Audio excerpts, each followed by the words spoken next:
খবর 24x সাথে আপনাকে স্বাগত। নতুন নতুন খবর জানার জন্য আমাদের চ্যানেলে চোখ রাখুন। নমস্কার দর্শক বন্ধুরা, খবর 24x সাথে আপনাকে স্বাগত।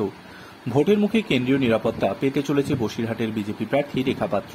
খুব তাড়াতাড়ি সিআইএসএফ জওয়ান পরিবৃত হয়ে থাকতে দেখা যাবে রেখাকে বলেই খবর।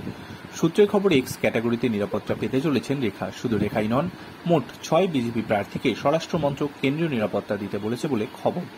রেখা ছাড়াও নাম আছে বহরমপুরের নির্মল সাহা, মথুরাপুরের অশোক পুরকাইত, জয়নগরের অশোক কান্ডারি, রায়গঞ্জের কার্তিক পাল এবং ঝাড়গ্রামের প্রণত টুডু। সন্দেশখালী কাণ্ড সামনে আসার পর প্রতিবাদী মুখ হিসেবে উঠে আসে রেখা পাত্রের নাম। রেখা সেই মহিলা যিনি আদালতে ম্যাজিস্ট্রেটের কাছে গোপন জবানবন্দি দেওয়ার পরই গ্রেফতার হন শিবু হাজরা, উত্তম সর্দাররা। সেই রেখাকেই বিজেপি তাদের প্রার্থী করে তাক লাগিয়ে দেয় এবারের লোকসভা ভোটে।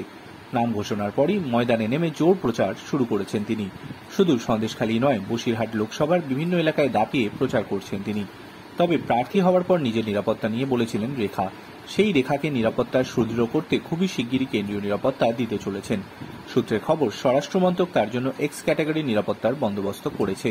সেক্ষেত্রে সিআইএসএফ জওয়ানরা নিরাপত্তা দেবেন তাকে। রেখাকে বিজেপি দলীয় প্রার্থী করার পর থেকে তার নিরাপত্তা নিয়ে একটা প্রশ্ন উঠেছিল। সূত্রের খবর, রেখাকে কেন্দ্রীয় নিরাপত্তা দেওয়া যায় কিনা তা নিয়ে প্রথম থেকেই একটা ভাবনা চিন্তা করেছিলেন। অবশেষে যা জানা যাচ্ছে, 2-1 দিনের মধ্যেই রেখা কেন্দ্রীয় নিরাপত্তা পাচ্ছেন।